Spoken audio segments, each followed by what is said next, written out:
The number of COVID-19 cases continues to rise globally and here in Guyana. Therefore, we encourage everyone to practice social distancing. Wear a mask if you have to leave your homes and wash your hands thoroughly and frequently as we all strive to stop the spread of the virus. Welcome to InfoHub for Monday, May 4. Thanks for joining us.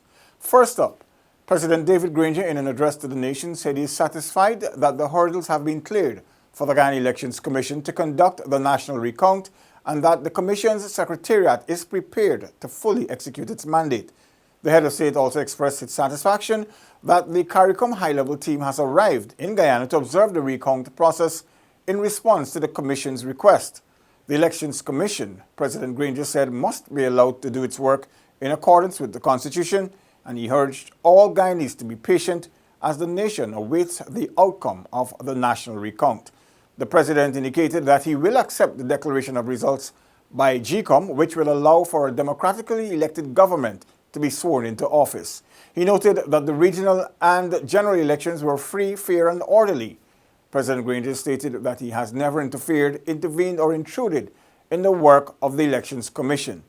Its independence, he assured, is respected. Read the full statement on our website and follow our social media for a video report. Let's tell you now that with the CARICOM team in place, the long-awaited national recount of the March 2, 2020 votes will get underway on Wednesday, May 6. Details in this report. The Guyana Elections Commission said it is all set for the much-anticipated recount, which will include a 3-member high-level CARICOM team overlooking the process. The Commission met on Sunday where the decision was made.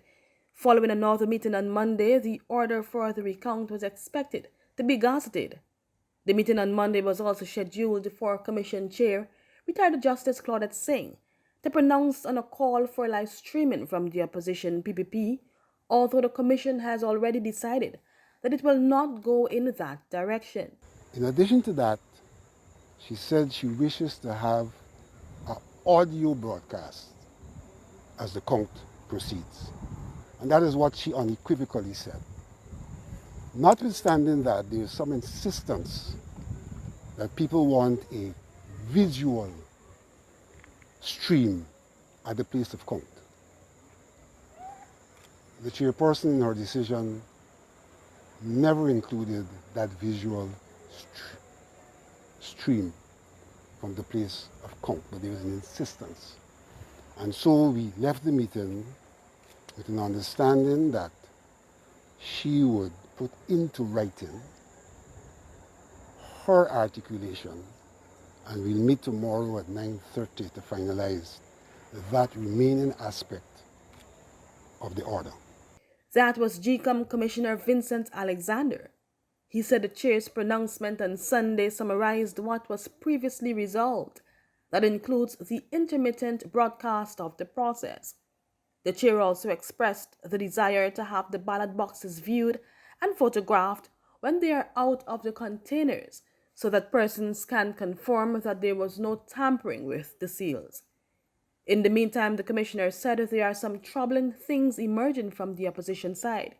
He spoke of the continuous regurgitation of issues already decided on and the attempt by the PPP to use Article 162 of the Constitution and Section 22 of the Representation of the People's Act at their convenience. The question of what we will do in terms of the count continues to be a red herring.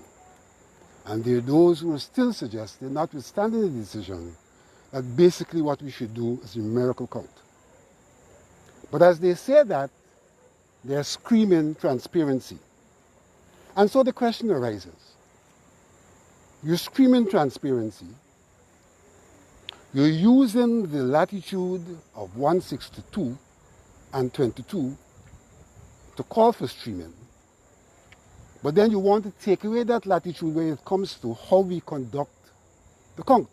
Meanwhile, the high-level CARICOM team is awaiting the start of the recount.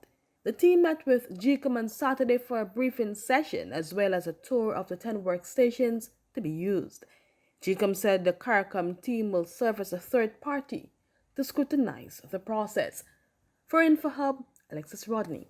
On the oil front, Guyana's second lift of oil is expected later this month. This was disclosed by Director of the Department of Energy, Dr. Mark Bino, during a virtual media conference hosted earlier today.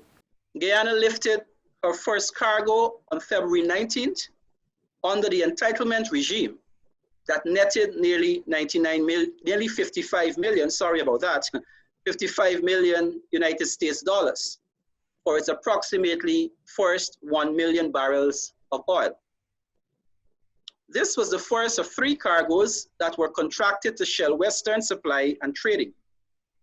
The revenue from the first sale was deposited into the Natural Resource Fund on March 11th, 2020. Guyana's second lift is approximately 1 million barrels is projected for the 3rd week of May 2020. Dr. Bino assured that the Energy Department remains committed to ensuring the revenues garnered will be properly deposited. We continue to work collaboratively with both the Bank of Guyana and the Ministry of Finance in ensuring that we are now moving towards not only having the requisite resources deposited as they ought to, but that a reconciliation process is carried out to ensure that the numbers align fully with what is due to the Cooperative Republic of Guyana. The Energy Director noted that to date, the Liza 1 field has produced over 8 million barrels of oil and is expected to ramp up production by June. To date, the Liza 1 field has produced over 8 million barrels of oil, with average daily production of between 75 and 80,000 barrels per day, with an expected ramp up to 120,000 barrels per day by early June 2020. Guyana commenced oil production in December 2019 and sold its first 3 cargoes to Shell Western Supply and Trading Limited. For InfoHub, Anara Khan. 185 years later after their arrival, Guyana continues to acknowledge the contributions made by the Portuguese. More in this report. His Excellency President David Granger on Sunday, May 3, noted that, quote, Portuguese Arrival Day celebrates the contribution which persons of Portuguese ancestry have made to nation building. End of quote. Since their arrival, the Portuguese have significantly contributed to the country's development, particularly in areas of agriculture, commerce, culture, education, law, manufacturing, religion, social organizations, shipping, and sport. This, the head of state noted, has not been diminished or devalued with the passage of time. On February 27, 2017, President Granger issued a public notice proclaiming the 3rd of March each year as Portuguese Arrival Day. More news after this short break. Stay with us. This is Jamaica with a message from my people. We don't know when COVID-19 will go, so for now better stay at home. Oh, we don't know, so let we try and cope. Sanitizer, use a soap. Oh, I won't stop, and don't you stop. Responsibility is what you've got to self-preserve the health you've got. Good hygiene, we need to all adapt. I won't stop, don't you stop. Stay away from crowds cause it's way too packed. We all should stay 3 feet away, and in time we make this fire stop. This is a message from Tamika Marshall and the Ministry of Public Health in collaboration with PAHO WHO. Welcome back. Over the weekend, Sophia residents took advantage of the Ministry of Public Health's COVID-19 testing mobile unit, which residents highlighted as a meaningful initiative. Details from Ayana George. Sophia is listed as one of the hotspots for the novel coronavirus. In an effort to reduce the number of COVID-19 cases coming out of the community, the Ministry of Public Health placed a mobile testing unit to conduct screening over the weekend. Family medicine resident Dr. Keon Harmon, who headed the unit, said that persons were first screened to determine if they are high risk. He explained the screening procedure. They go to triage, where there are now screening questions that they are asked, right? And so based on the screening, we decide what's the likelihood of the test being positive or negative, and we decide to apply the test to the person. Dr. Harmon added that the samples will be taken to the National Public Health Reference Laboratory for testing. 2 young Sophia residents, Marissa Stevens and Roy Holder, were not hesitant to share their views on the initiative. I think the idea of implementing screening booths in areas where the coronavirus cases are more prominent is a great idea. I would like to encourage everyone who are able to go out there and get screened or tested. I think persons should go out and get tested, and this shouldn't be only Sophia, but all communities across Central Georgetown should have a day when persons in the community can go out and get screening and be informed about the disease. The Ministry of Public Health launched its mobile testing unit on April 27th to combat the spread of the virus. 2 COVID-19 facilities were also launched and will be located at Hurstelling on the east bank of Demerara and Paradise on the east coast of Demerara. For InfoHub, Ayana George. The Civil Defense Commission at the weekend continued its distribution exercise of relief hampers to persons living with disabilities in regions 5, 6, and 10. The Guyana Association for the Blind Berbice's chapter, the Disabled People's Network in regions 5 and 6, along with the New Amsterdam Special Needs School, were the recipients of 153 hampers. The principal of the New Amsterdam Special Needs School, Zoya Crandon, noted that the initiative to assist the most vulnerable groups is a notable one and will provide her members with much-needed supplies. Don Benjamin, who represented the Disabled People's Network in Region 6 and the Guyana Association for the Blind Berbice chapter, received 47 of the hampers. These will be distributed to members. Meanwhile, in Region 10, 97 hampers were distributed to the Wisma Resource Center for the Blind, the Wisma Baptist Deaf Association Group, and the Lindeners, supporting efforts for people with disabilities. The emergency measures implemented to slow the spread of COVID-19 have been extended to June 3, and the Guyana Police Force continues to play its part to ensuring the enforcement of these measures. Let's take a look.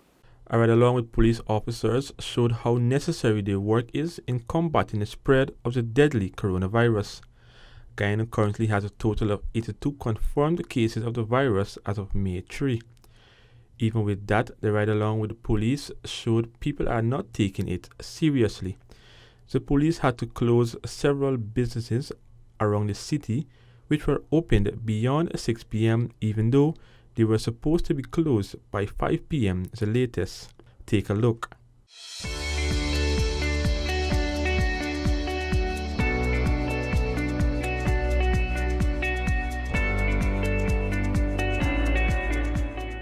Aside from that, scores of people were found on bus parks waiting to get home beyond the curfew. As the police patrolled the city, pockets of persons were found gathering for entertainment purposes. This is not only disregarding the curfew, it also breaches the call for social distancing, which is crucial in slowing the spread of the virus. The Guyana Police Force is urging Guyanese to adhere to the measures and restrictions implemented by the Public Health Ministry. They are also reminding that any person who fails to comply with any of the measures commits an offense under Section 152 of the Public Health Ordinance and is liable on summary conviction to the penalty provided under that section. The number of COVID-19 cases has surpassed 3,400,000 worldwide. Isaiah Braffett for InfoHub. Police are investigating the theft of refrigerators, gas stoves, cylinders, and other equipment from a building undergoing renovation to be used as a quarantine facility in Lethem Region 9. Amidst the COVID-19 pandemic, Regional Executive Officer Carl Parker said 2 refrigerators, 2 gas stoves, 2 30-pound gas cylinders, 1 washer and dryer, and a ceiling fan were initially reported stolen. Of the items, the washer, ceiling fan, and 1 of the gas stoves have been recovered. A suspect is currently being held in custody but claims not to know of the larceny. However, the police department is currently investigating several leads. Parker noted that to date, Lethem has not recorded any COVID-19 case. However, he assured that with the Lethem COVID-19 committee, they are closely monitoring the situation. Read more of this story on our website. Remember to do your part to ensure that you do not put yourself at risk during this time. If you have a cough, fever, or difficulty breathing, please seek medical care early, but call that hotline first. That's all for today. Connect with us on our social media platforms, including WhatsApp, Facebook, YouTube, and Instagram, as we bring you the latest and important news related to COVID-19 and much more. You can also subscribe to our website, dpi.gov.gy. Your Bridge Report is up next. Stay safe, sanitize. Goodbye for now.